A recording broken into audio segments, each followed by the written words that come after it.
Eu gostaria que você também aplaudisse ao Senhor pela vida dos servos de Deus, pastor Marco Feliciano. Amém? E que Deus continue te abençoando.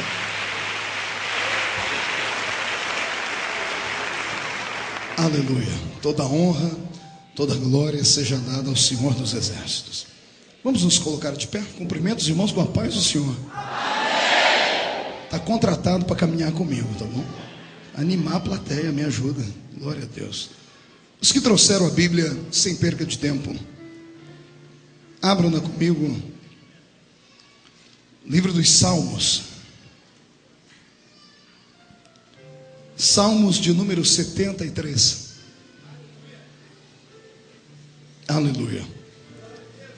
É uma alegria para mim poder retornar aqui ao púlpito da Igreja Batista Filadélfia e rever amigos e rever os anjos dessa igreja, Pastor Walter Filho, a nossa matriarca que está cada vez mais bonita, mamãe. Deus abençoe a senhora e a todos os amigos que vieram para prestigiar o reino de Deus. Eu não sei como você entrou aqui, mas eu imagino como você vai sair daqui hoje. Se você tem amizade com a pessoa que está do seu lado, dê o endereço para ela, porque a unção de Deus pode te pegar aqui hoje. É perigoso errar o rumo de casa. Então digo para o irmão, se você me encontrar por aí meio assim, me pegue e me leve para casa, porque hoje ou o céu desce aqui, ou nós vamos fazer uma visita até o céu nessa noite. Posso ouvir um grito de glória a Deus aí, bem forte, bem alto? Maravilha, estou feliz em ver aqui toda a equipe da Missão em Vida, esse pessoal bonito que está aí filmando. A diretoria da Missão em Vida está aqui no púlpito comigo, muito feliz. Está escrito assim no Salmo de número 73: com efeito, Deus é bom para com Israel, para com os limpos de coração. Quanto a mim, porém, quase se resvalaram os meus pés, pouco faltou para que se desviassem os meus passos, pois eu invejava os arrogantes ao ver a prosperidade dos ímpios, porque não há apertos nem na sua morte. O seu corpo é sadio, não partilham das canseiras dos mortais, nem são afligidos como os outros homens. Daí a soberba que os cinge como um colar, e a violência que os envolve como um manto. Os olhos saltam-lhes da gordura, e do coração brotejam-lhes as fantasias. Motejam e falam maliciosamente, da opressão falam com altivez. Contra os céus desandam a sua boca, e a sua língua percorre a terra. Por isso seu povo se volta para eles, e os tem por fonte de que bebe a largos sorvos. E diz: como sabe Deus? Acaso há conhecimento no Altíssimo? Eis que são estes os ímpios, e sempre tranquilos aumentam em suas riquezas. Com efeito, inutilmente conservei puro meu coração, e lavei as minhas mãos na inocência, pois de contínuo sou afligido, e a cada manhã sou castigado. Se eu pensar em falar tais palavras, já aí teria traído a geração dos teus filhos. Em só refletir para compreender isto, eu achei muito pesada a tarefa para mim, até que eu entrei no santuário de Deus, e atinei com o fim deles. Tu certamente os põe em lugares escorregadios, e os fazes cair na destruição. Amém. Feche a Bíblia, coloque no banco, na cadeira. Pegue na mão da pessoa que está do seu lado, da pessoa mais bonita que estiver do seu lado. Se não tiver ninguém bonito o suficiente, corra aqui e pegue na minha mão. Isso, atravesse o corredor, a faixa de Gaza, o que te separa do irmão. Aperte a mão dele com carinho até ele falar aleluia. Pentecostal que não faz barulho está com defeito de fabricação, né? Feche os olhos e vamos orar. Pai, eu te amo, te exalto. Tenho certeza de que esta reunião foi marcada no céu antes de ser marcada na terra. Foi o Senhor quem marcou este gabinete celestial com a sua igreja. E a sua palavra, Senhor, fará uma cura no coração da sua noiva nessa noite. Eu não sei como os seus filhos entraram dentro deste santuário, mas eu tenho certeza que ao saírem daqui sairão melhores, sairão motivados, curados, abençoados. Sairão daqui para conquistarem os troféus da vida.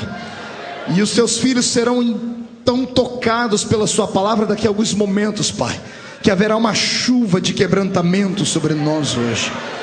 Pai, antes que eu comece a ministrar a sua palavra, eu lhe faço os 2 pedidos de sempre. O primeiro é que o Senhor cerque esta igreja, e num raio de 5 quilômetros, onde houver um demônio alojado, eu dou a esses demônios segundos para desaparecerem daqui, porque se não sumirem, serão queimados pelo poder da sua glória que virá. O segundo pedido a Deus é um pedido de atrevimento. Se ainda tenho crédito no céu contigo como pregoeiro da sua palavra, abre a porta do céu sobre esta igreja e manda do céu para a terra uma comitiva de anjos, anjos de fogo, que eles desçam trazendo brasas de fogo nas mãos, que comecem a esparramar estas brasas aqui entre nós, e onde houver um crente batizado com o Espírito Santo, renova ele agora, meu Senhor.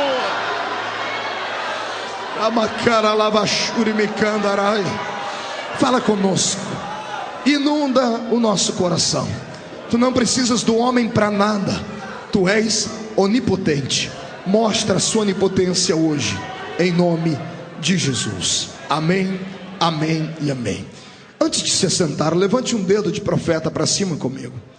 Aponte para o irmão que está do seu lado e diga para ele: escute aqui, cidadão, é hoje, não foi ontem e nem será amanhã, é hoje, o dia em que Deus reservou para responder as tuas perguntas. Então se segure, prepare o lenço para quando chorar. Se não trouxe lenço, prepare a manga da camisa, a ponta da gravata, porque hoje você sai daqui transformado pelo poder da palavra. Só quem crê nisso, uma salva de palmas a Jesus e tome o seu assento. Aleluia. Tomeis assento, por gentileza. Eu pedi ao Senhor uma palavra para esta noite, e essa noite é diferente de algumas noites que eu costumo pregar. Tem dias que a Bíblia está muito grande e a gente não consegue encontrar nada dentro dela. E hoje várias mensagens brigaram dentro da minha mente para que eu pudesse entregá-las, mas uma só desceu ao coração, e é a mensagem que eu vou pregar para você hoje. Talvez pelo dia de hoje, toda vez que o céu está nublado e a chuva cai, o dia fica meio triste. Não sei se você já percebeu isso. Todas as vezes que cai uma chuva muito forte, o céu fica cinzentado e a gente fica melancólico por natureza. Acredito que por causa disso o Senhor me trouxe à memória este texto, e este texto fará um grande milagre na sua história. Eu quero pregar hoje debaixo do tema socorro no santuário, e depois do socorro, o milagre que vai encontrar a sua vida. Aqueles que me acompanham há algum tempo sabem que eu não sou um pregador do evangelho comum. Eu sou um contador de histórias. O Senhor me deu esse talento. É um talento bonito, é um talento diferente. Acredito que eu herdei isso, pastor Walter, de Jesus. Jesus era um grande contador de história. As suas parábolas envolviam o coração do povo, e até as crianças paravam para ouvi-lo. E hoje eu quero aqui, mais uma vez, narrar uma história bela para você. O Salmo 73 é um destes salmos que, quando passamos os olhos por ele, o nosso coração treme. Dá um certo calafrio, um desconforto. Por quê, pastor? Porque geralmente procuramos no livro de Salmos palavras doces.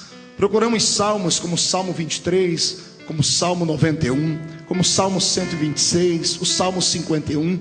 São salmos que usamos em momentos de dificuldade, proclamando assim a poderosa unção de Deus sobre a nossa vida. O livro de Salmos é um livro de alimento para a nossa alma. São cânticos, são músicas, sonetos e sonatas que o Senhor Deus deu aos seus poetas, e eles versejaram e escreveram para nós. Mas o Salmo 73, ele é atípico, é diferente dos outros, porque eu não tenho aqui neste salmo muita alegria. Pelo contrário, tem muita tristeza nele. Tem um homem desabafando com Deus. Eu não sei se ele pensava em escrever este salmo para a posteridade. Eu acredito que ele estava passando por um momento de muita dificuldade, e ele resolveu, ao invés apenas de orar, colocar a sua oração por escrito, para depois meditar naquilo que ele havia escrito. E o homem que escreveu este salmo não foi um salmista comum. Aliás, nenhum dos salmistas eram comuns, mas este tinha um quê de diferente. Ele tinha dentro de si a mesma unção que tinha o maior de todos os salmistas, que era o rei Davi. Também ele viveu na época de Davi. ele aprendeu a versejar com Davi. A unção que estava sobre o homem segundo o coração de Deus desceu sobre ele. O escritor deste salmo é Asaf, e o nome dele significa Deus dele se apoderou.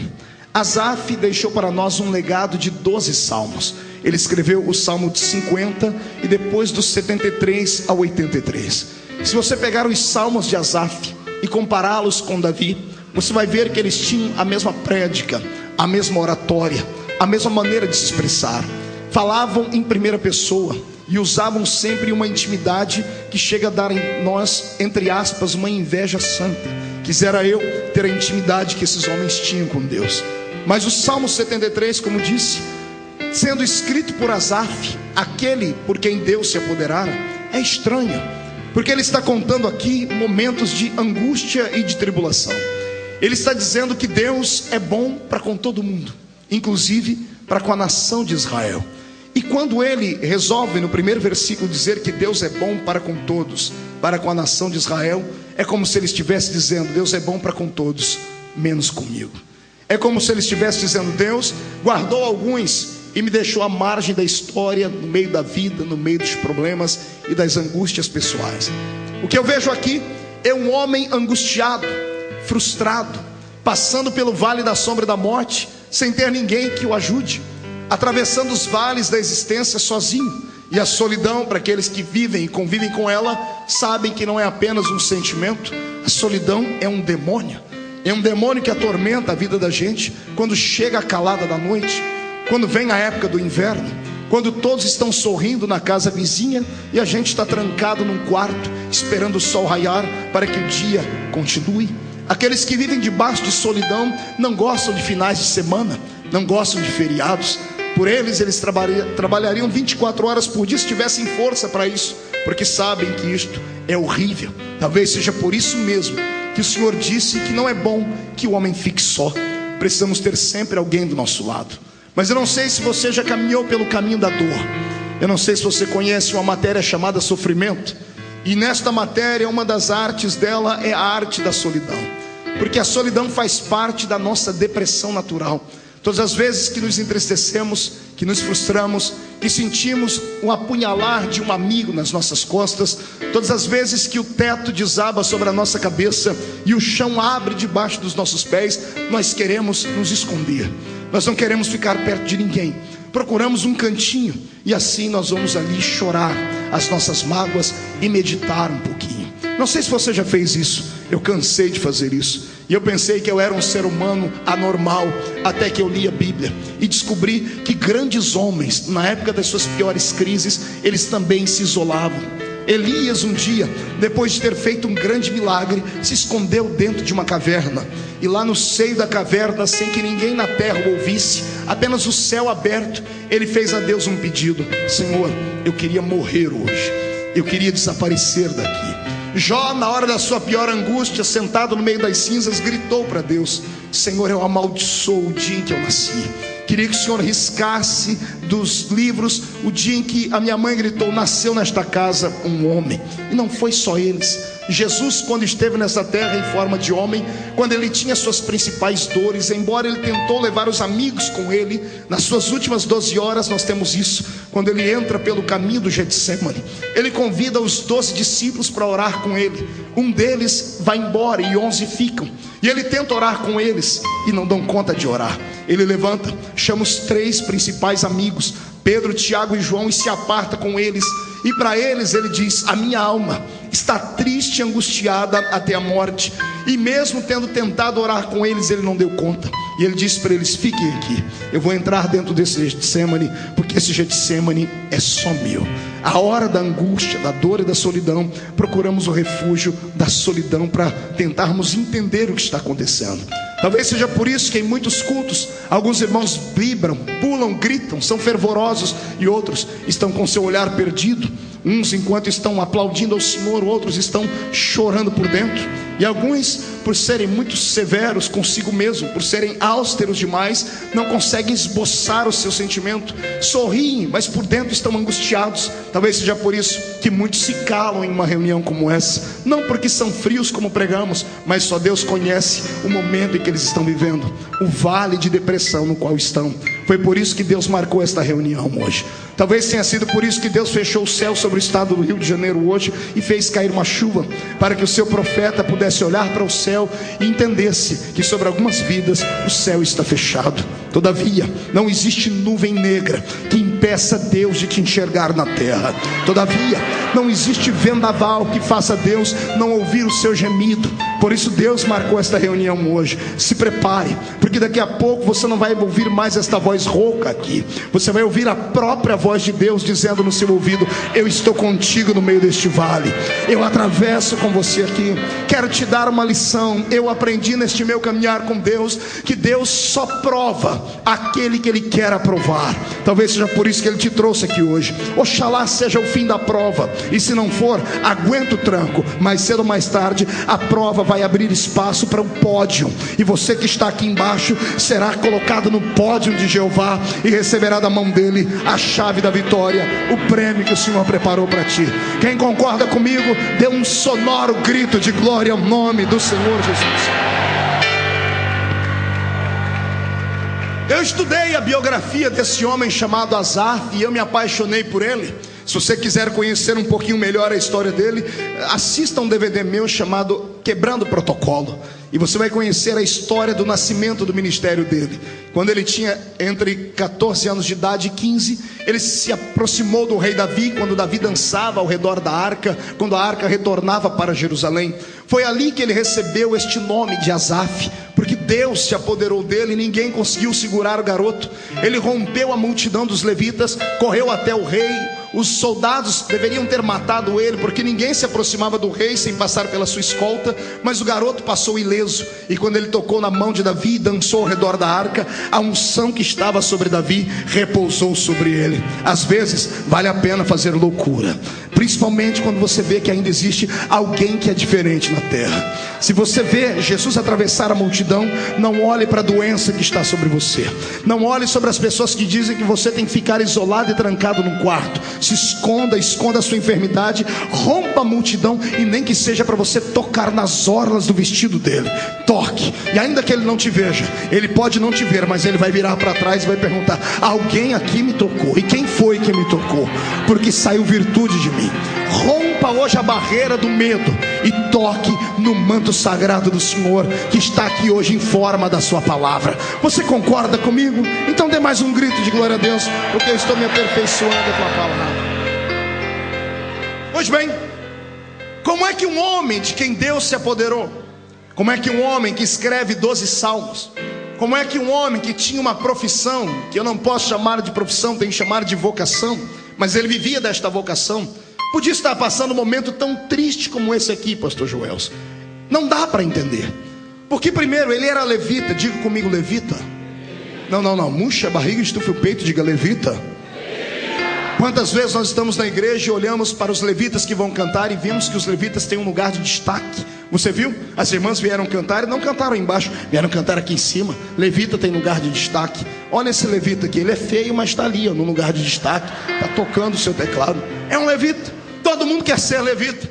Todo mundo quer ter um lugar de destaque. Todo mundo quer ter uma experiência profunda com o seu Deus na área levítica. E descobrindo a Bíblia, eu descobri que levita não é só aquele que canta. Levita é aquele que consagrou a sua vida ao Senhor. Então eu estou pregando nessa noite para uma geração de levitas. Levitas que são desafinados como eu, é verdade. E quando abre a boca para cantar, os vizinhos tapam o ouvido. Mas ainda bem que nós temos o Espírito Santo, e é Ele quem intercede por nós com gemidos inexprimíveis. Ele afina a nossa voz, e quando chega diante do Senhor, Deus olha para a gente e pensa que a gente é um rouxinol. Por isso que o Senhor escuta a sua voz de taquara rachada e ainda derrama sobre você um bálsamo de alegria. É por isso que eu te convido hoje a ser um levita do Senhor. Alguns são levitas porque cantam, mas se você estudar a unção dos levitas, você vai descobrir que o levita, ele tinha no mínimo 4 funções. Ele podia ser o sacerdote, o sumo sacerdote, o escriba, ou aquele que tangia os instrumentos. O levita se destacava em várias áreas. Levita, na verdade, era aqueles que nasceram da tribo de Levi. E foram os levitas que, pelo que eu estudei na Bíblia Sagrada, conquistaram o coração de Deus de uma maneira diferente. Quando o faraó disse que todos os meninos hebreus deveriam morrer, as 11 tribos de Israel mais fortes simplesmente se isolaram. Ninguém casava e nem dava-se em casamento mais. Mas a minha Bíblia diz no livro de Êxodo, no capítulo 2, que veio um homem da tribo de Levi e desposou uma moça da tribo de Levi. Casaram-se e não tiveram só um filho, porque faraó falou que se tivesse um filho homem, ele iria morrer. Eles tiveram 2 filhos homem e uma filha mulher. Eu estou falando de Joquebede e Anrão, pais de Moisés, Arão e Miriam. Quando o faraó não queria que nascesse um menino, nasceu quase que um super menino, porque o garoto que nasceu tinha tanta intimidade com Deus, que até conselhos para Deus ele dava. Deus olhou para a terra um dia e disse: Moisés, eu vou matar todo mundo que está embaixo. E Moisés entrou na frente e disse: se eu fosse o Senhor, eu não faria isso. Porque o que vão dizer as nações? Que o Senhor é um Deus impaciente, que o Senhor orou, criou Israel e não deu conta de segurar e quer matar. Deus coçou a cabeça, olhou e disse: você tem razão. Então fale para o povo que ninguém morre, manda eles marcharem, porque a vitória está com eles.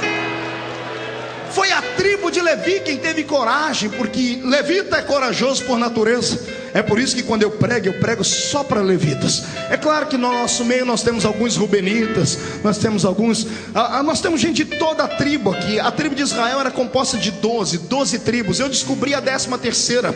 A 13ª tribo é a tribulação.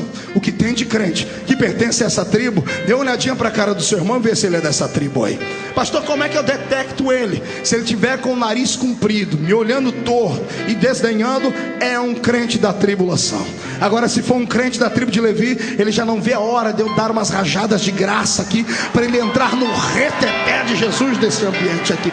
Quem é da tribo de Levi, dá um grito de vitória. Oh, glória. Como eu disse, a tribo de Levi é uma tribo de corajosos. É tribo de quem? Não ouvi direito. Tribo do quê? Desculpe, eu estou com um problema no meu ouvido. Tribo do quê? Quem é da tribo de Levi aqui?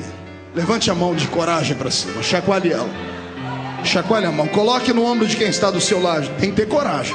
Ainda que a pessoa esteja com a cara de delegado de justiça, coloque a mão no ombro dele e agarre o ombro dele. Chacoalhe ele até ele ficar irritado agora. Diga para ele: tem que ser da tribo de Levita. Se for da tribo dos levitas, você é corajoso. E quem é corajoso traz a glória de Deus para a terra. Quem concorda comigo, adore ao Senhor.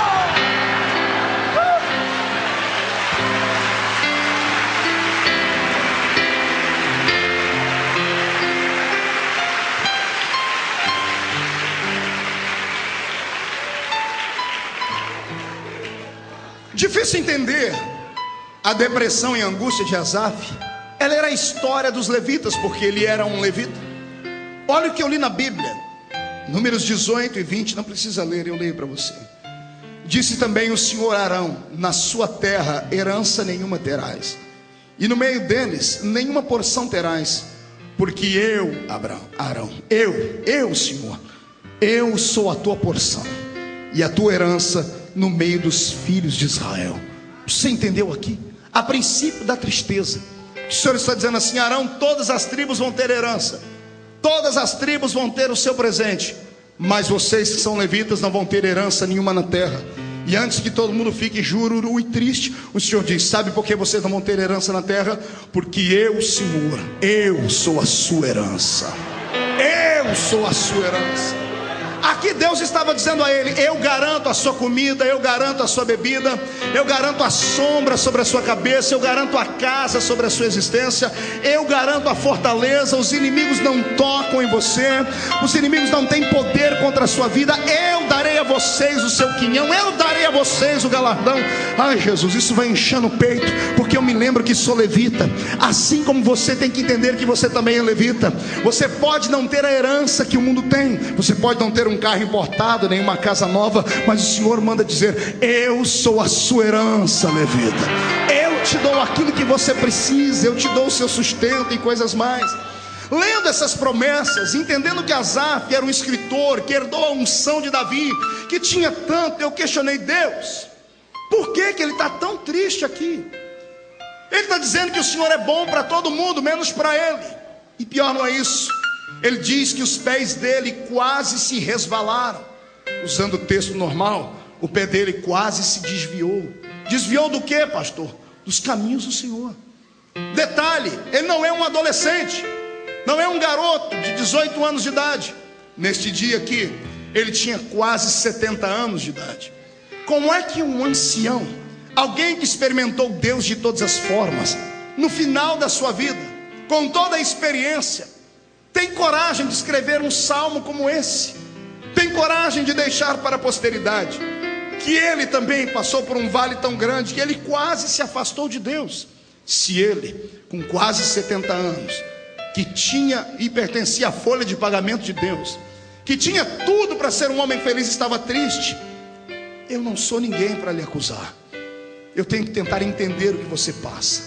Talvez seja por isso que muitos na igreja não conseguem sobreviver, porque alguns que não conhecem vale, não conhecem tristeza, olham para os demais e querem julgar, querem entender por que a pessoa passa por tanta angústia e não consegue firmar os seus passos. Eu quero que você, a partir de hoje, nunca mais acuse ninguém. Se você puder colocar o seu ombro debaixo de alguém, faça isso. Se você puder ter uma palavra de motivação, faça isso. Porque nós não somos robôs, não fomos feitos todos iguais. Cada um de nós tem a sua identidade própria. Cada um de nós tem a sua identidade e a sua individualidade. Cada um de nós é uma caixinha de surpresa diante de Deus. Não somos iguais em nada. Podemos ser aparentes na aparência. Ou melhor, a nossa aparência pode ser até semelhante à do outro, mas por dentro somos completamente diferentes.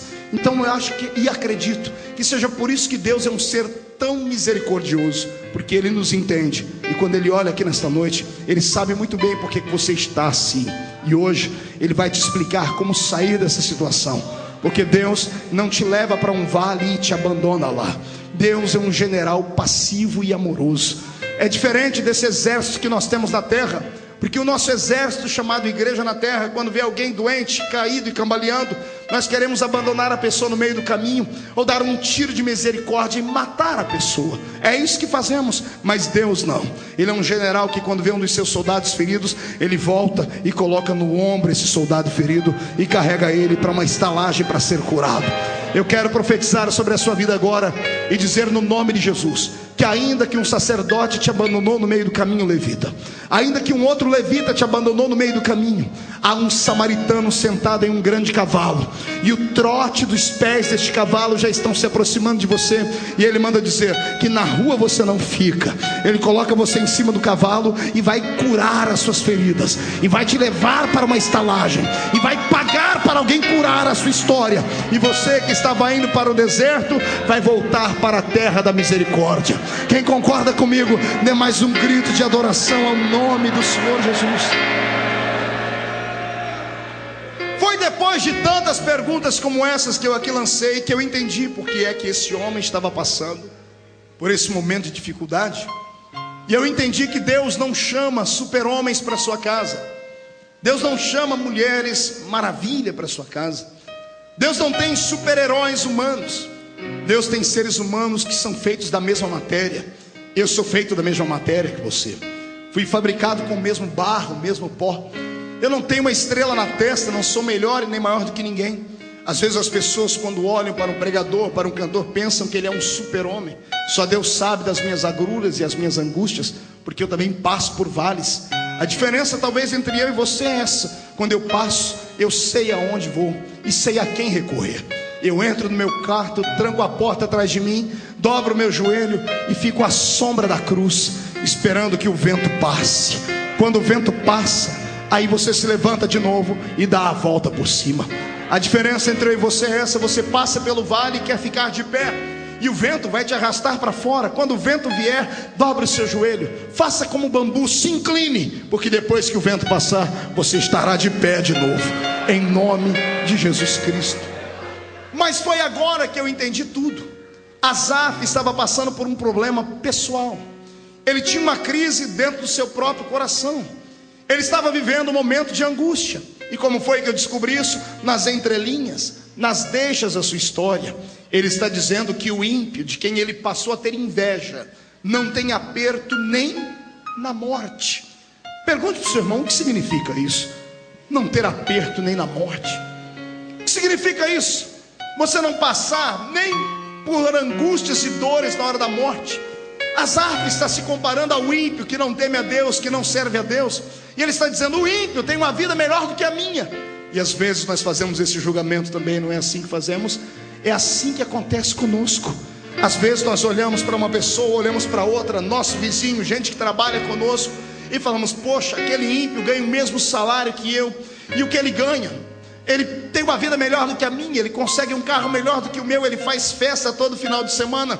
Eu trabalho na mesma empresa, ganho o mesmo que ele ganha e mal consigo manter a minha família. Às vezes nós olhamos para a pessoa que está do nosso lado e sabemos que ele é um bicheiro, é um drogado, é um drogalito, e falamos: poxa, eu estou na igreja e a vida dele parece ser melhor e maior do que a nossa. Às vezes somos colocados neste vale, e é Deus testando a nossa fé, para vermos se nós entendemos o verdadeiro segredo da riqueza. Eu estava hoje numa lanchonete conversando com uma irmã, e dizia a ela o segredo da riqueza, porque ela comentava conosco e dizia: olha, fazem 14 anos que o meu marido foi embora, eu criei a minha filha sozinha, eu trabalho quase 19 horas por dia, mas sou uma pessoa tão plena, tão feliz, que eu amo Jesus acima de qualquer coisa e de nada tenho falta.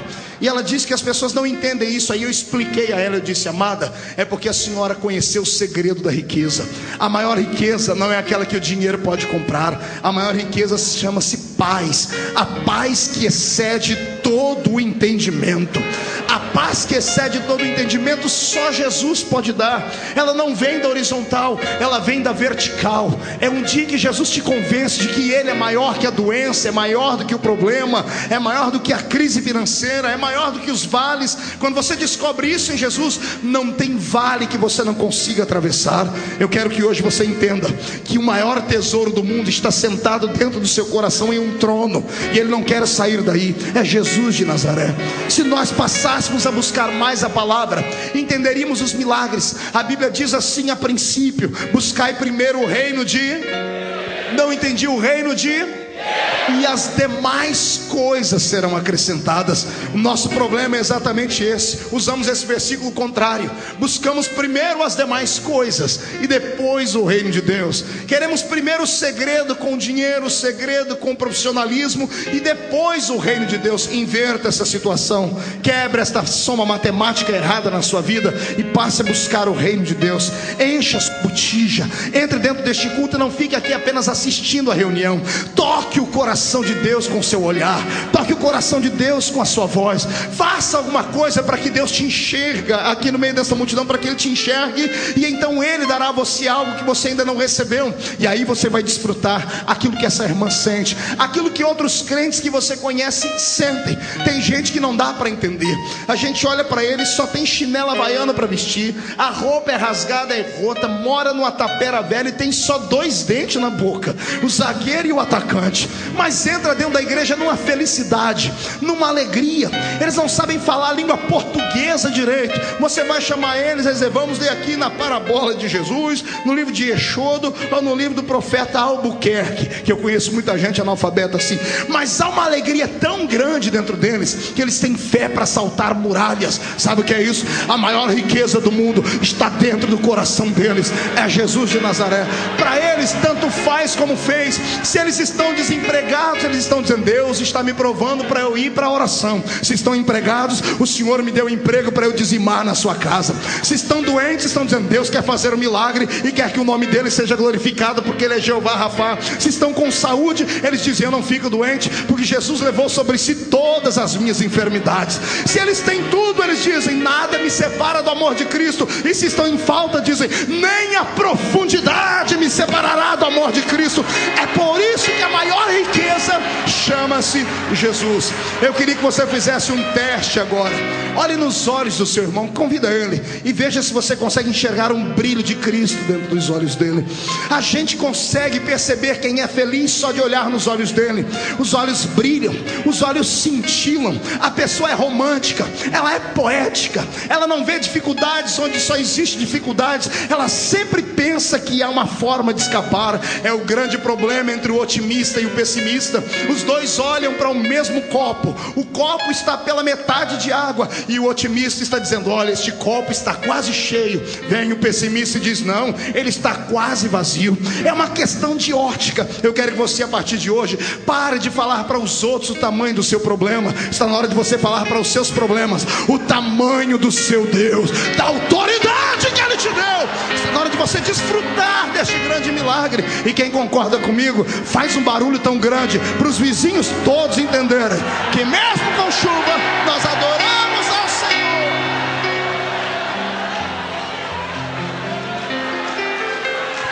Aleluia! É uma chuva.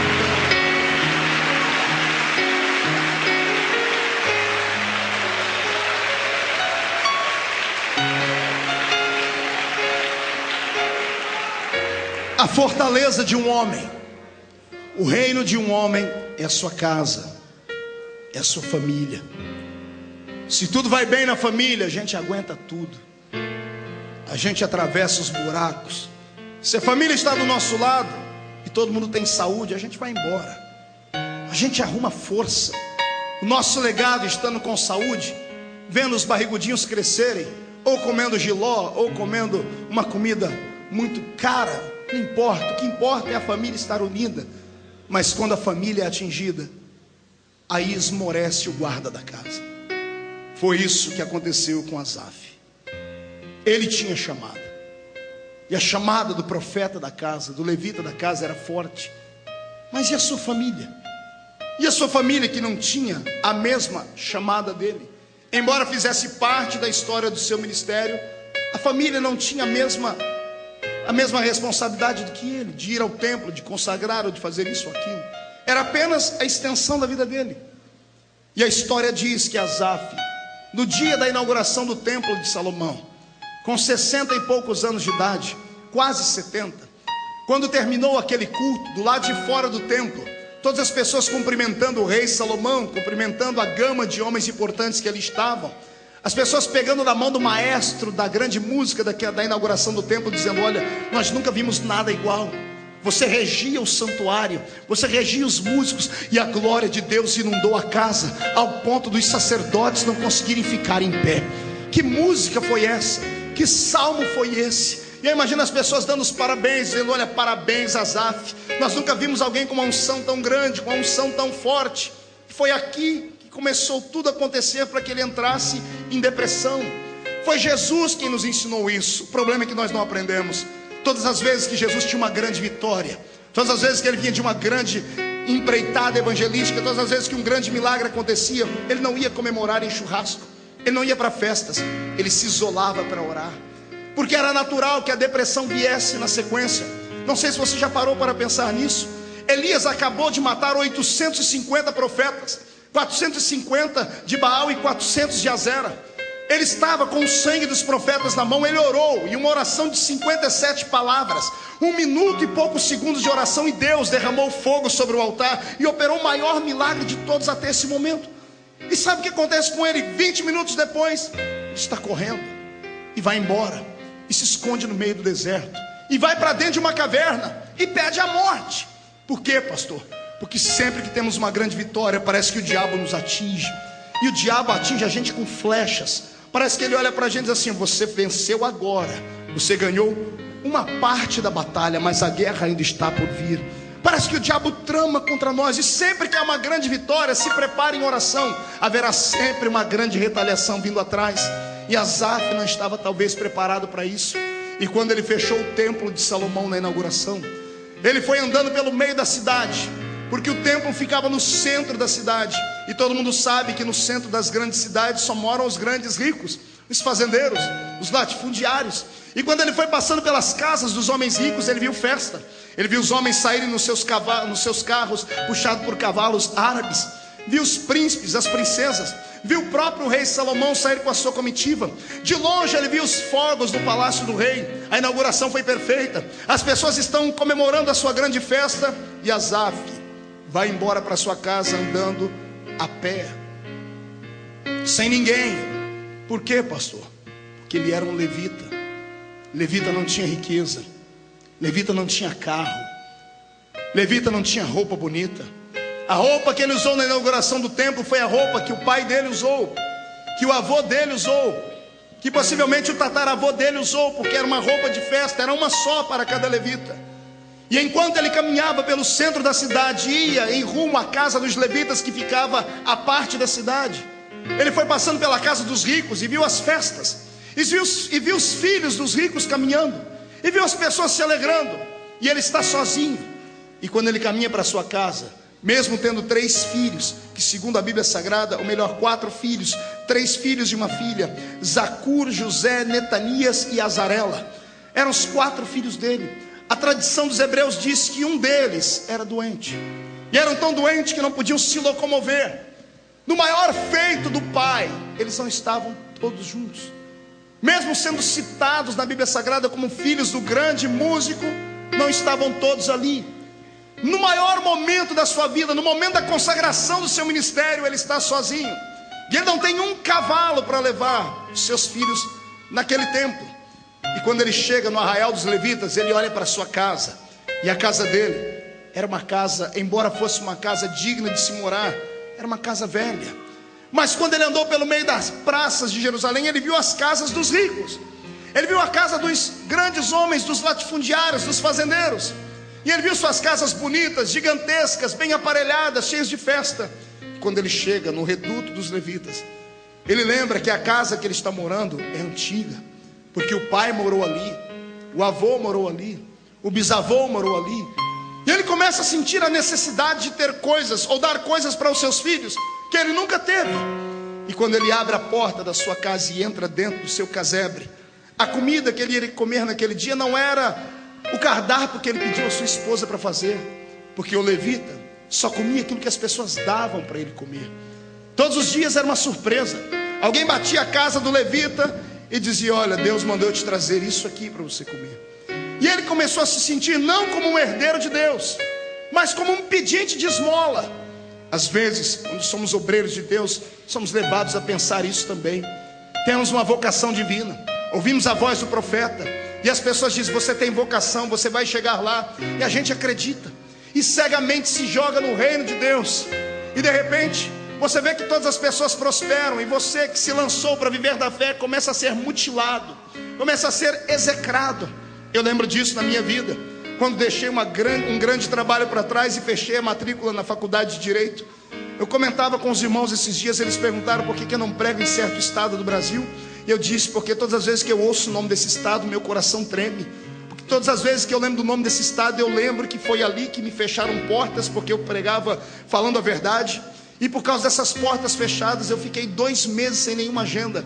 E na metade do 2º mês, a minha filhinha me pedia leite, eu não tinha leite para dar a ela. E eu me lembro da minha filha chorando, pedindo: pai, eu quero beber leite, eu não tinha leite para dar a ela. É a angústia, a depressão que bateu no meu peito, a ira, a raiva, a vontade de chutar tudo. E o diabo do meu lado dizendo: se você tivesse estudado, se você tivesse continuado trabalhando naquele trabalho, você teria tudo para sobreviver. Você seria um vencedor, seria um médico, seria um advogado, seria alguém importante, que você tem inteligência. E aí você começa a ver o seu reino desmoronar. E aí o efeito da fé passa, o efeito da chamada, que é metafísica, desaparece. E por um momento você começa a olhar com os olhos dos homens. E sabe qual é o sentimento que vem aqui dentro? Inveja, dor. E você começa a sentir náuseas pela sua chamada. E você começa a dizer: será que eu não errei? Será que eu não troquei os pés pelas mãos? Será que Deus me chamou para essa realidade de verdade? Estou pregando isso aqui porque o Senhor me disse que tem muita gente aqui hoje que tem vocação, tem muita gente que tem chamada. Eu estou pregando aqui para pastores que nunca pastorearam, para evangelistas que nunca subiram num púlpito ainda, mas que o coração queima. Estou falando para missionárias que ainda vão pegar um avião e atravessar esse grande oceano Atlântico e fazerem grandes obras para o Senhor. Estou pregando para levitas que vão viver da fé um dia. E você vai se lembrar dessa pregação quando você estiver passando pelo meio do vale sendo provado. E você vai ter forças para atravessar, porque Deus às vezes nos deixa sozinho para experimentarmos a sua grande proteção. Deus nos deixa sozinhos para experimentarmos um grande milagre, a sua grande provação. Eu quero que no nome do Senhor Jesus você entenda que o Senhor não te abandonou, e a sua chamada é uma realidade, e que você não precisa entregar a carteirinha de pastor, e que você não deve deixar a sua chamada de lado. É só um momento de dificuldade, daqui a pouco vai passar, o vento vai passar, e o Senhor vai confirmar a sua chamada, e você terá vontade de pregar 2 vezes mais. Agora você é só um gatinho acuado, mas daqui a uns dias a unção do leão da tribo de Judá vai saltar dentro de ti, e você vai agarrar os demônios pelo chifre. Agora aguente o tranco. Quanto maior a chamada, maior é a dor dela. Quanto maior é a unção que Deus tem sobre a sua vida, maior é o preço que tu vais pagar por ela. E não espere que você será alguém que Deus não irá provar. Não espere ser alguém diferente. Não espere que Deus vai mudar esse estilo. Esse é o estilo de Deus. Eu só dou uma coisa grande para aquele que prova que merece. E o homem só prova que merece quando ele passa pelo vale apanhando, caído, arrastado, mas lá na frente ele dá um jeito de levantar e olha para cima e diz: eu sei que o meu Redentor vive, em breve se levantará na terra.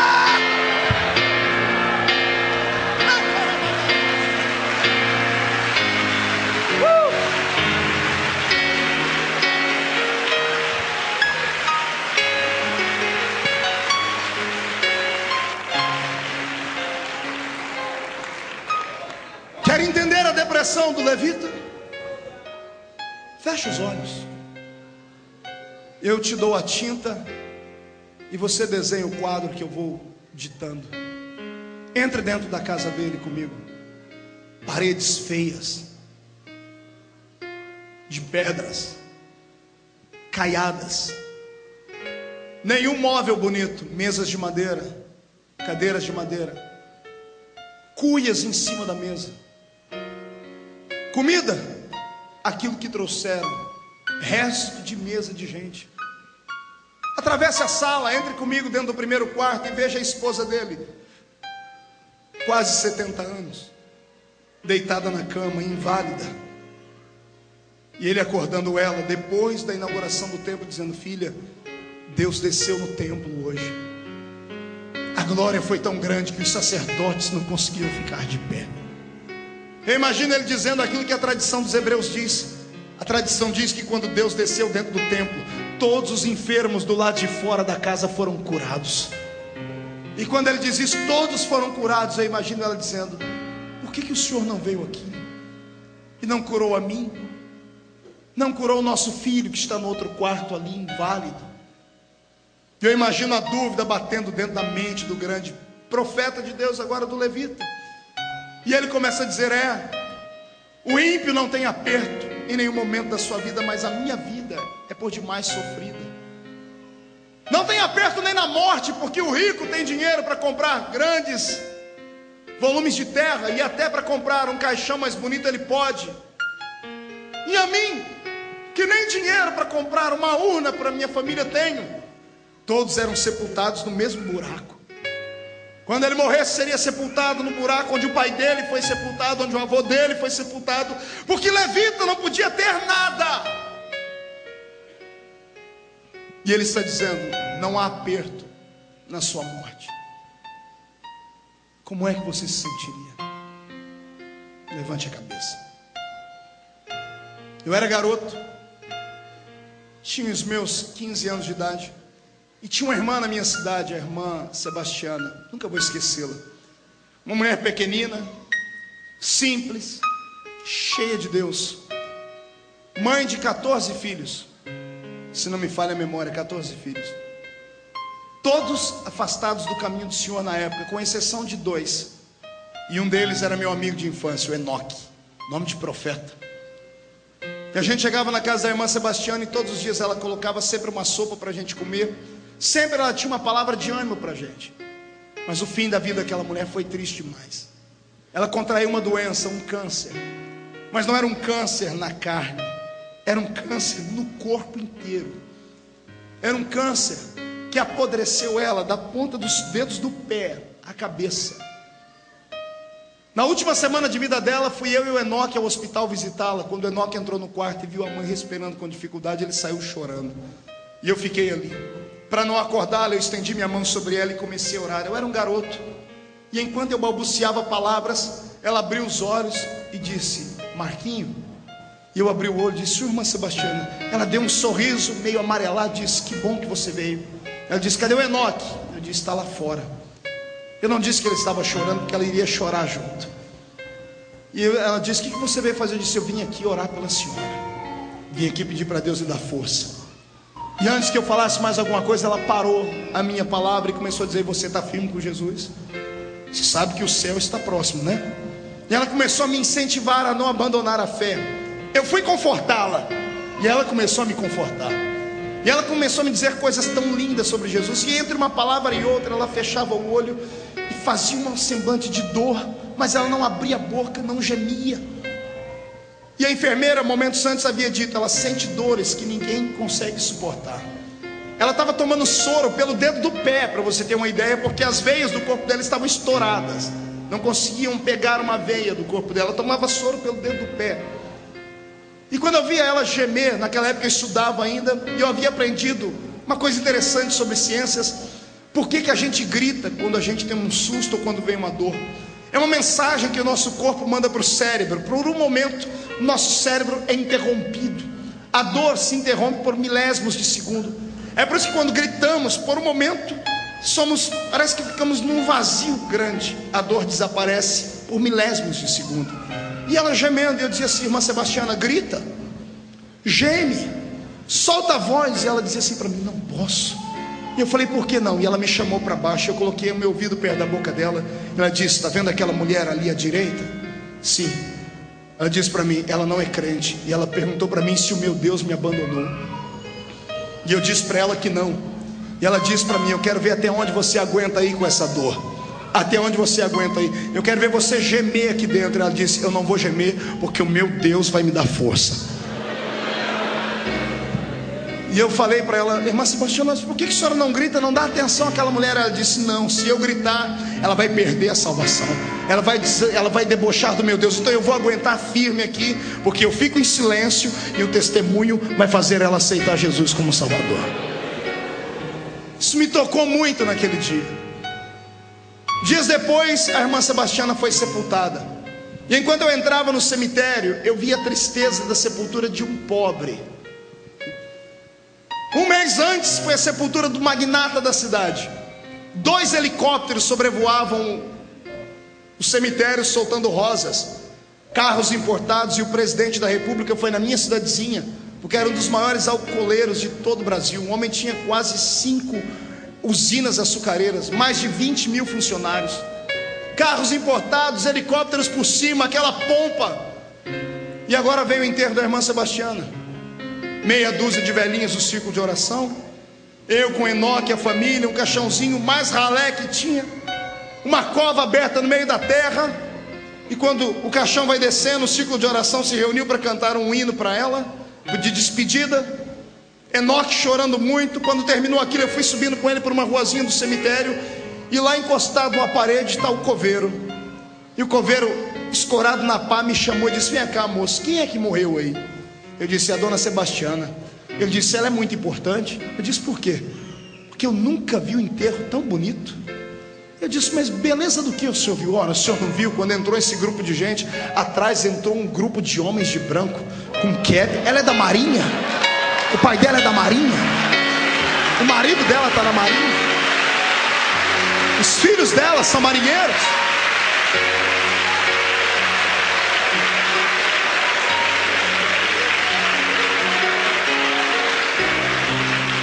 Testemunho do coveiro. O coveiro disse que viu um batalhão de homens entrando fardados, com espadas levantadas. E quando o círculo de oração reuniu ao redor da tumba para cantar, eles reuniram ao redor e cantaram uma música. Ele disse que ele nunca ouviu uma música tão linda.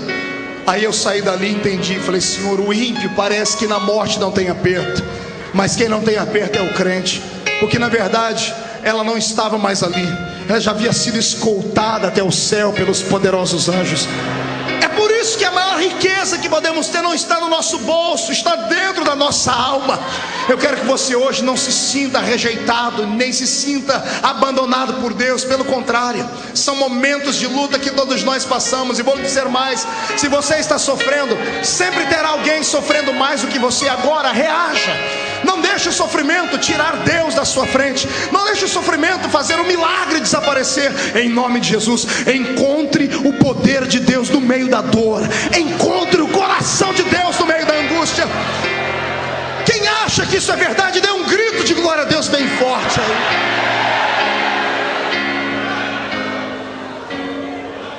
Aleluia. Pedro grita no meu ouvido dizendo: o homem que espera em Cristo só para esta vida é o mais miserável de todos os homens. Sabe o que significa isso? Pedro está dizendo: se você vem à igreja só para ter uma cura, você é o mais miserável de todos.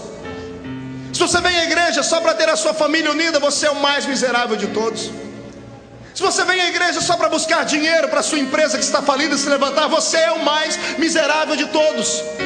Porque dinheiro passa, saúde passa. Jesus não ressuscitou Lázaro e ele está vivo hoje, morreu de novo.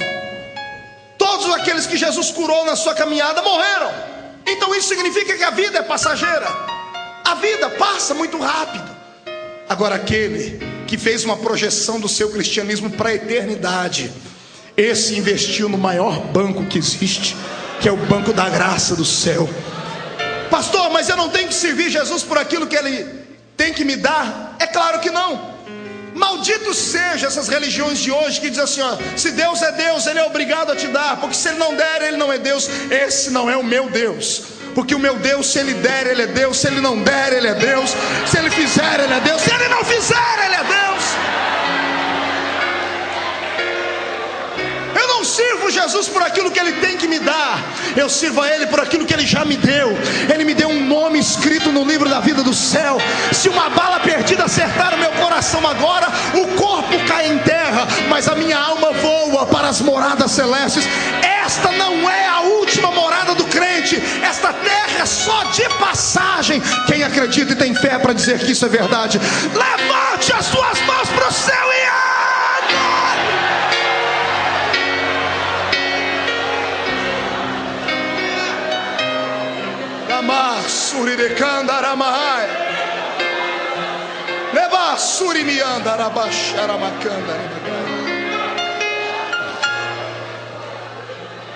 Se você está de pé ainda, é porque você não foi testado o suficiente. Aguente, porque antes de você tombar em terra, ele se levanta e te dá o troféu da vitória.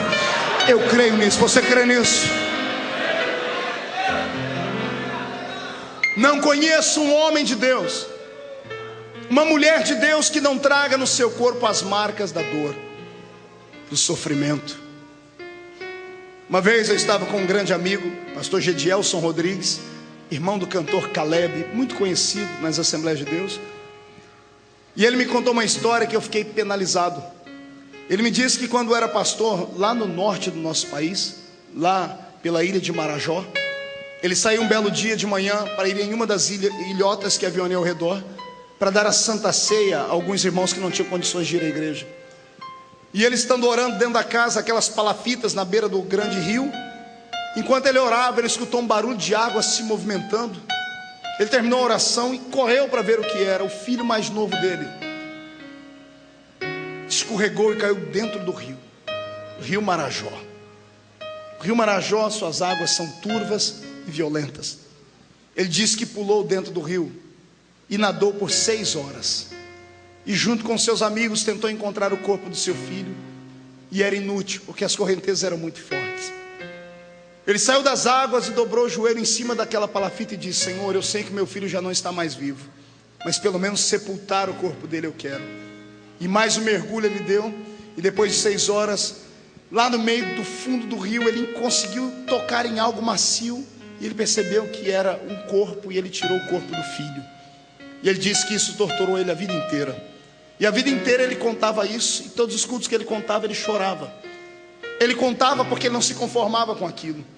Ele disse que um dia, contando uma palavra como essa lá no alto do Amazonas, um missionário sentou com ele e disse assim: pastor Gedielson, Deus me mandou contar a minha história. Eu estava aqui trabalhando, fazendo uma jangada, eu e os meus filhos. Estávamos levando essa jangada para evangelizarmos outras tribos, quando eu escutei um tremor de terra e um barulho tão grande. Quando eu me virei, só deu tempo de ver uma cobra grande enrolada no meu filho, e desceu à profundeza das águas. Ele disse que ele ficou estático. Aquela situação, ele vendo o filho, era só ele e o filho dele. Ele vendo o filho naquela situação, sendo engolido por uma cobra para dentro das águas do rio Amazonas, ele ficou tétrico e parado. Encontraram ele 6 horas depois, parado na mesma posição. E quando chacoalharam ele, quando ele voltou em si, ele deu um grito ensurdecedor, e ele voltou para dentro da casa dele. Missionário. E aí eu te pergunto, esse missionário estava vendendo drogas? Esse missionário estava fazendo alguma coisa ruim? Estava fazendo uma jangada para evangelizar o reino de Deus, para ganhar almas. Deus não podia ter poupado o filho dele? Não podia ter dado uma morte mais digna, se é que há uma morte digna? Deus não poderia ter feito de outra forma? Tinha que ser assim, uma cobra gigante, enrolar no filho e levar ele para o fundo das águas.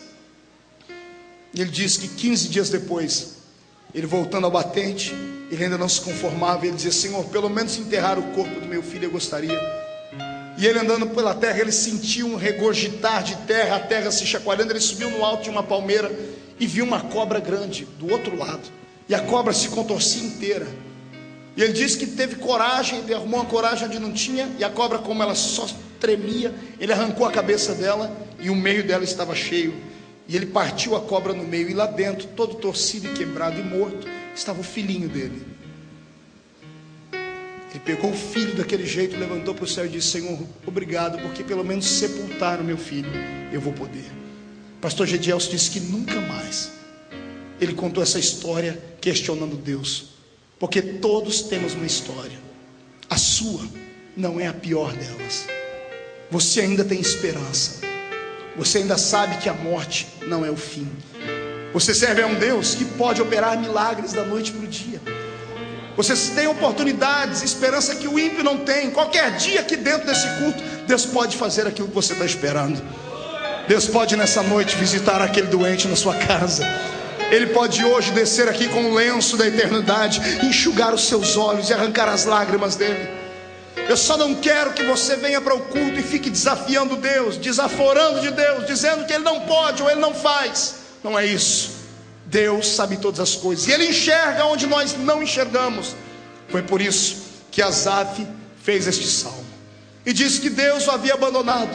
Mas o interessante é a sequência do versículo. Lá pelo versículo 17 ele diz assim: tudo isso aconteceu comigo, até que eu entrei no santuário de Deus. E ele diz: quando eu entrei no santuário de Deus, as minhas escamas caíram, e eu enxerguei que o único lugar de alegria plena que eu tenho é quando eu estou na presença de Deus. É por isso que eu te incentivo a transformar a sua casa num culto, numa extensão da igreja. É por isso que crente não pode ir só uma vez por semana, 1 hora a cada 7 dias, ir na igreja e dobrar o joelho e dar só boa noite para Jesus. Nada disso. Crente tem que se alimentar, porque quando você está na presença de Deus, você se fortalece, a esperança vem sobre você. Foi numa visita ao santuário que Deus deu o cumprimento de uma promessa que há anos não acontecia. Tem um homem sentado em Jerusalém com mais de 90 anos. Está ele na praça junto com os aposentados, e a Bíblia diz que o Espírito moveu-se dentro dele para ele ir ao templo. Lucas 2 está escrito isso. Essa é a diferença entre aqueles que vêm para a igreja. Tem gente que vem movido a tudo dentro da igreja, menos movido ao Espírito. Agora aquele que vem movido pelo Espírito, ele faz a diferença num culto como esse. Ele sabe como vai entrar, mas não sabe como vai sair. Foi por isso que Jesus te trouxe hoje impelido pelo Espírito. Eu sei que até esse momento você está choroso, está chorando, está se segurando para não se derramar em lágrimas. E se eu fosse você, eu não teria vergonha de chorar. Aquilo que a sua voz não consegue falar, as suas lágrimas falam. Se você ler o capítulo 5 do livro de Apocalipse, você vai entender o que eu estou dizendo. A Bíblia diz que as orações dos santos, as suas lágrimas são incenso diante do trono de Deus. Você derrama uma lágrima aqui, o anjo pega esta lágrima e leva até o trono de Deus, e ele vai sentindo o perfume dela. Quando ele sentir que esta foi a última lágrima, ele ficará de pé no trono e responderá a sua oração. Eu não estou pregando para um grupo de derrotados que não tem a quem recorrer. Não, eu profetizo que você não terá mais que pagar dinheiro para o psicólogo, nem para o psiquiatra, e nem terá que tomar mais remédio de depressão. Nesta noite o Senhor cura a sua alma. Ele traz à existência a força que está aí rompida dentro de você. Só que você tem que arejar a sua mente. É para isso que entramos no culto. Grito de crente não é só efusão pentecostal, clichê pentecostal ou filosofia pentecostal. Grito de crente é o sopro da sua alma buscando alívio. Quando você dá um grito dentro da igreja, os céus inteiros tremem por causa do seu grito e do seu clamor. Quando você ora em línguas estranhas, você cochicha dentro do ouvido de Deus e fala coisas que ninguém entende, só Ele entende. Então eu te desafio nesta hora, eu te desafio a parar de olhar para os problemas, a parar de orar para o ímpio, a parar de olhar para aquele que tem, para aquele que pode, para aquele que fez. Eu quero que você fixe seu olhar na cruz, porque você também é merecedor de ajuda. E hoje, nem que o Senhor Deus tenha que mover do céu uma legião de anjos para te socorrer, Ele fará isso, porque você é importante para Ele. Deus não é como o homem mede você por aquilo que você tem no bolso. Se for rico, tem oportunidade; se for pobre, não. Se for bonito, é visto; se for feio, não. Deus não. Deus mede você pelo tamanho da paixão que está dentro da sua alma nesta hora. Se você é como Asaf e cantou um cântico de tristeza como esse, comece a se alegrar, porque hoje você entrou no santuário de Deus, e aqui no santuário você está ouvindo a palavra, e a palavra vai te socorrer. Eu profetizo que as promessas de Deus que te foram feitas não vão morrer até que elas se cumpram na sua história. Não morre a promessa e não morre aquele que foi prometido. A enfermidade não te arrasta para a sepultura até que Deus não te dê alegria plena. Eu profetizo em nome de Jesus que o choro que está durando uma noite terminará, porque a alegria virá logo ao amanhecer. Eu profetizo em nome de Jesus que esta cara triste, feia, que está agora vestindo o seu rosto, vai dar lugar para alegria, porque você vai começar a sentir agora algo que o homem não pode te dar, que é a paz que excede todo o entendimento. Pastor, como é que eu faço para sentir esta paz? Basta fechar os olhos, colocar a depressão de lado e começar a dizer: eu sei que o meu Redentor vive, e Ele vai se levantar agora. Não me interessa se você está leproso, se você enterrou os seus filhos, se a sua mulher te abandonou, se você perdeu a riqueza. O que me interessa é que mesmo leproso, sentado nas cinzas, você pode ficar de pé, e de pé você pode gritar para o céu: o meu Redentor vive e vai se levantar, vai se levantar, vai se levantar, vai se levantar. Você crê nisso? Então murche a barriga, estufe o peito, olhe para o irmão do seu lado e diga: o meu Redentor vai se levantar. Não faça melhor, diga: o meu Redentor vai se levantar. Se você tem uma fé maior, diga: o seu vai se levantar ainda. Diga: o meu já se levantou. Já se levantou. Quem acredita que o seu Redentor se levantou, adore!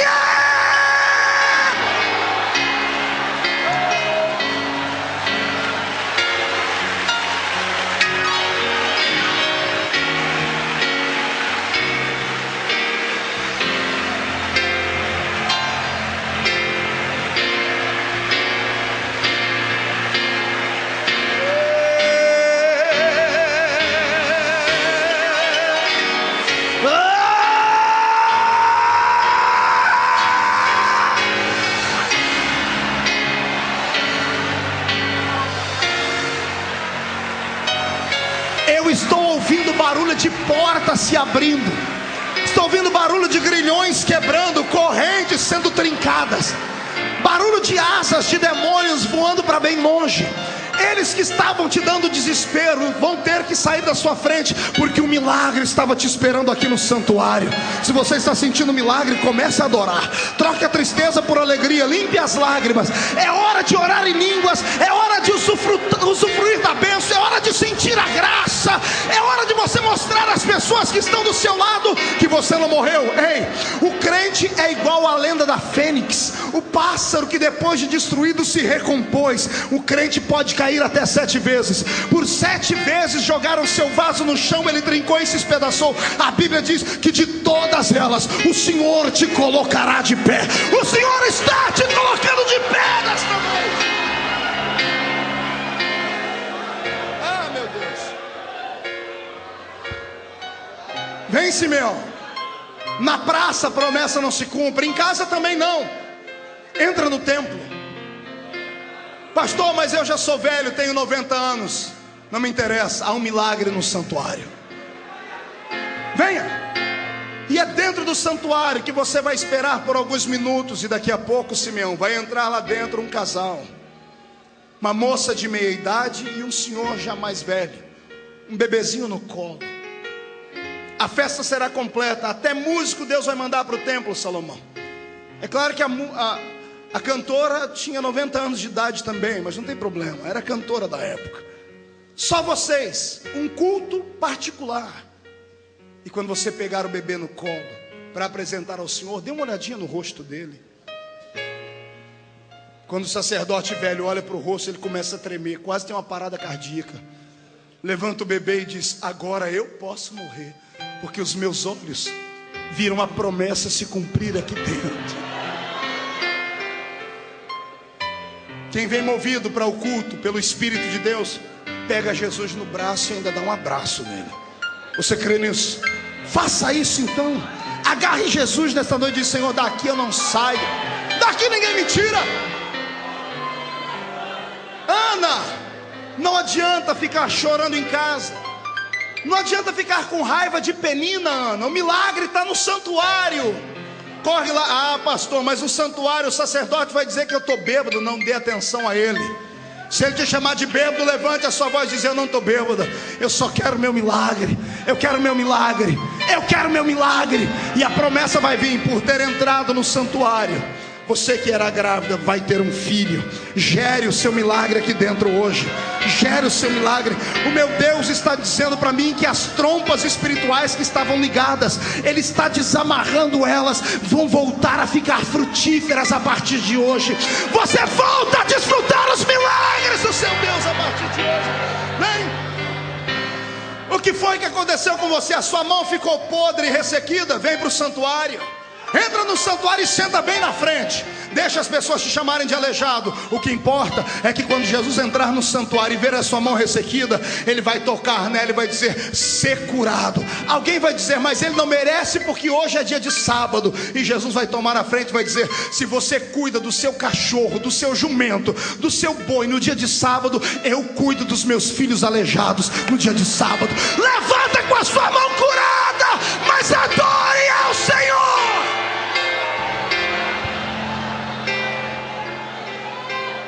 Está encurvada, mulher. Está carregando um peso em cima dos seus ombros. Ah, pastor, é maldição, são demônios, não me interessa. Vem para o santuário. Entra no culto. Deixa as pessoas rirem, ficarem com pena de você. O que importa é que quando Ele te enxergar no santuário, Ele vai dizer ao espírito que te atormenta: sai dela. E você que estava inclinada vai se levantar e adorar ao Senhor, porque há um milagre te esperando aqui dentro deste santuário. Eu profetizo em nome de Jesus, Joabe. É para você, Joabe, esta palavra. Disseram que você merece a morte, disseram que você não pode viver. Então entra no santuário e sobe em cima do altar. Agarre as pontas do altar.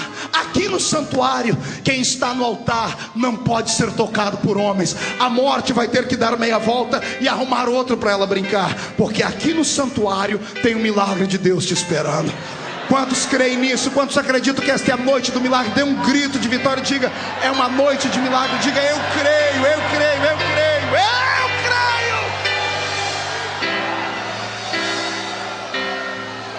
Sharamanagasuri Mikandarai. Incline a sua cabeça e dê valor à sua igreja. Dê valor aos cultos da sua igreja. Dê valor à pequenina casa de oração no monte. Dê valor ao seu quarto de oração, porque o milagre está mais perto de você do que você pensa. É só um momento de dor. Asaf, vai passar. Asaf, não olhe para a dor, Asaf. Olhe para o dom que Deus te deu.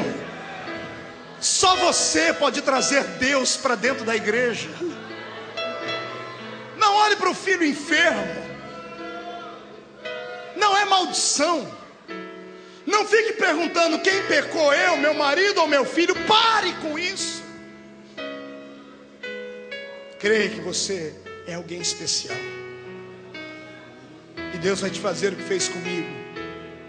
Ele pode não responder todas as perguntas, mas Ele pode te ajudar a atravessar os vales. Eu quero te convidar agora a entrar comigo na presença de Deus. Mas eu não quero que você fique só no átrio. Você é levita, sacerdote. Levita atravessa o átrio, vem no lugar santo. Se tiver coragem, entra atrás do véu do templo e entra comigo no Santo dos Santos, porque a fumaça de Deus vai cobrir esse ambiente. Eu não preciso ser conhecido por ninguém.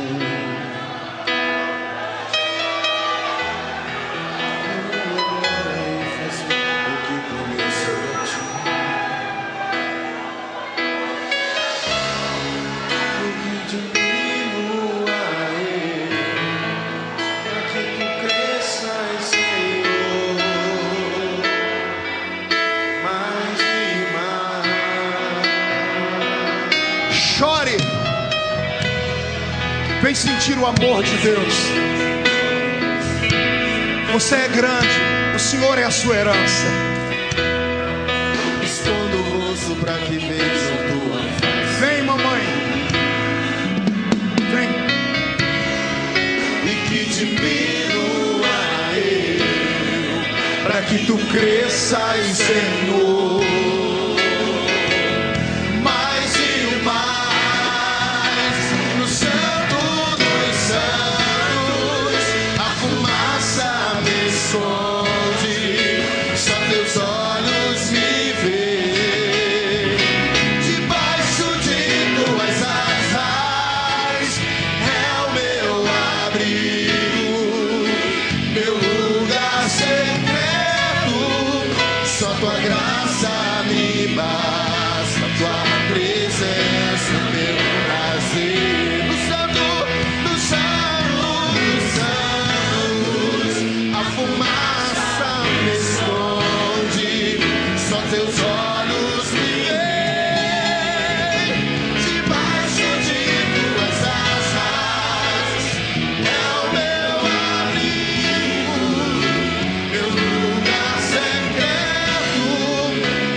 Deus,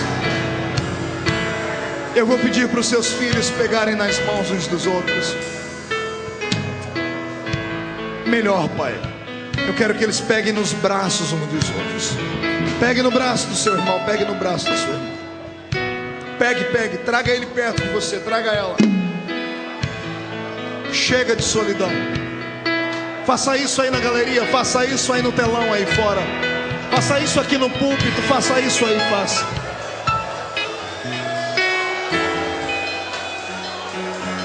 Deixa eu orar por você. Pai, as pessoas que estão em casa assistindo devem fazer isso também. Faça isso, chame a sua família, pegue nos braços deles. Vamos orar junto. Deixa eu orar por você. Só pode interceder por alguém que já passou pelo que você está passando. Eu imagino que te trouxe à frente. Eu imagino que você está passando em casa. Eu imagino que você está passando aí. Eu sei a dor da rejeição. Eu sei como é triste você sonhar e os sonhos não acontecerem. Eu sei como é difícil você orar e Deus não responder. Eu sei como é difícil lutar contra os ventos que dizem que você não tem chamada. Deixa eu orar por você. Incline a sua cabeça. Meu Deus, o gemido que será ouvido agora vai assustar. Eu não estou pregando, Senhor, para homens e mulheres que não erram. Eu estou pregando para gente simples, para gente que entende o vale. Estou falando aqui, Pai, para gente que a chamada foi roubada, porque os homens não acreditaram neles. Eu estou falando para gente, ó Pai, que já teve momentos de glória no ministério, mas hoje estão vivendo à margem,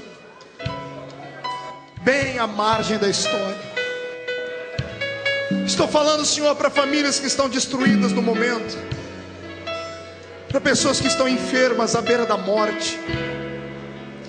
Estou falando para um monte de Asafes, que são levitas, que têm uma chamada. Eu queria ter o bálsamo, Pai, para tocar nas feridas agora. Eu queria poder, ó Pai, fazer o serviço de um pai, abraçar cada um deles. Porque tem dias na vida da gente, Pai, que a gente precisa só de um abraço. É por isso que eu pedi para as famílias se juntarem agora, porque nós estamos quebrando, Pai, a mão dos demônios do desespero. Estamos amarrando, Senhor, a força dos demônios que tiraram a fé, que roubaram a esperança. E assim como Asaf saiu do vale, assim como o Senhor me tirou do vale, eu posso já ver, Pai, uma luz no fundo do túnel. Esta multidão inteira está atravessando, Pai, o Mar Vermelho.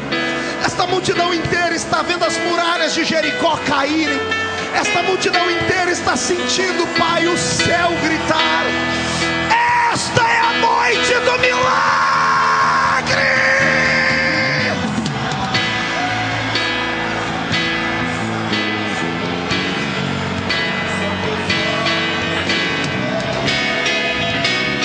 Vai surgir tuas asas.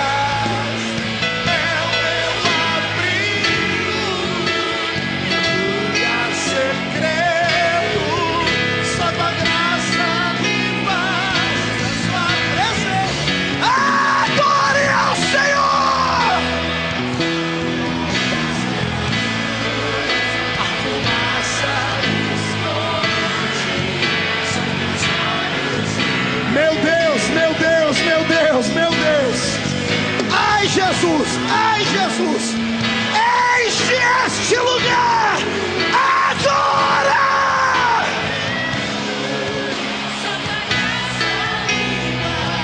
A sua presença é o meu prazer.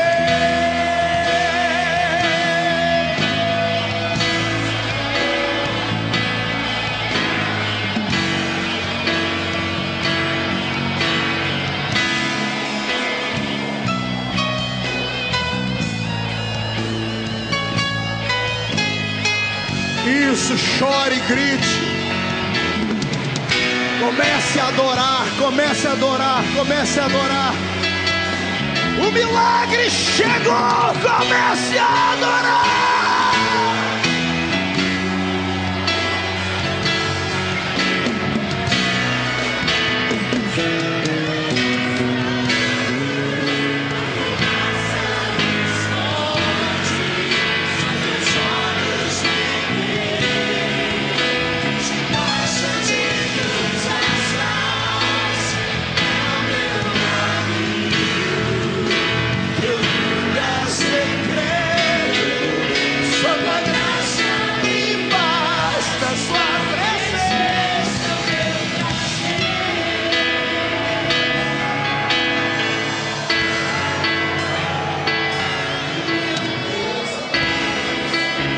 Balabasharamagai,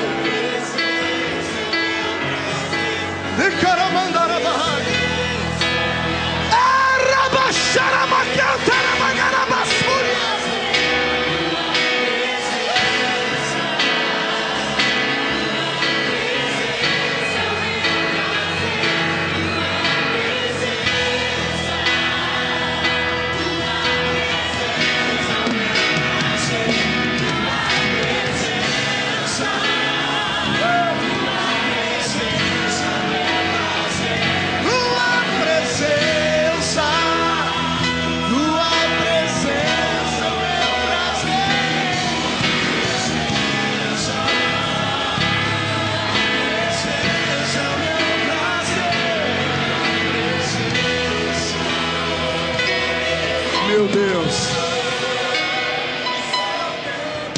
Levante as duas mãos para o céu. As duas. Chacoalhe elas. Chacoalhe elas. Sabe o que significa isso? Liberdade. Dê meia volta, olhe para o seu irmão e chacoalhe a mão em cima dele. Diga para ele: eu profetizo a liberdade sobre a sua família. Diga: há um milagre no santuário. E você está levando ele para casa hoje. Pai, coloque brasas de fogo nessas mãos agora. Onde eles colocarem a mão deles, Pai, coloque a sua mão junto. Abraça o seu irmão e diga para ele: o milagre chegou.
Mão direita bem alto, vamos terminar. Aleluia. Segure a mão direita lá em cima. Vai, Asaf. Você entrou no santuário. Abra a mão. Diga comigo em nome de Jesus: todos os demônios que destruíram a minha fé, provocaram desespero, solidão, angústia, roubaram os meus sonhos. Eu ordeno, não estou pedindo, estou ordenando, para a palma da minha mão agora, já. Feche a sua mão, feche com autoridade, levante para cima. Eu vou contar até 3. No 3 você vai jogar no chão e pisar em cima. Vou contar até 3, você vai jogar no chão e pisar em cima. 1. Há um milagre no santuário. 1,5. A sua família está recebendo milagre hoje por causa de você. 2. Esse ano é o seu ano. 2007, número 7, número da plenitude, número da perfeição. Esse é o seu ano. 2,5. Satanás vai ter que arrumar outra casa para atormentar, porque da sua ele se muda hoje. 2,75. A vitória é sua. 3. Jogue no chão, pise em cima. Posso enfrentar o mundo, eu sei quem luta por mim. Seus planos não podem ser frustrados.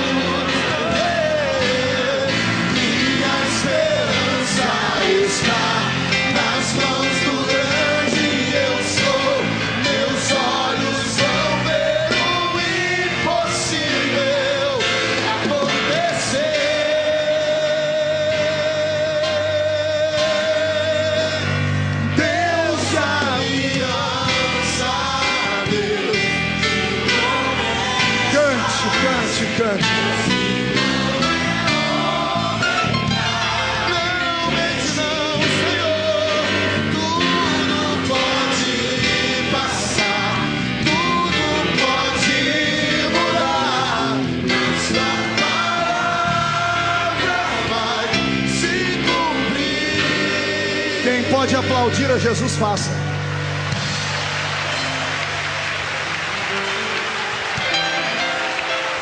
Quem pode aplaudir e gritar, faça. Quem pode aplaudir, gritar e salta!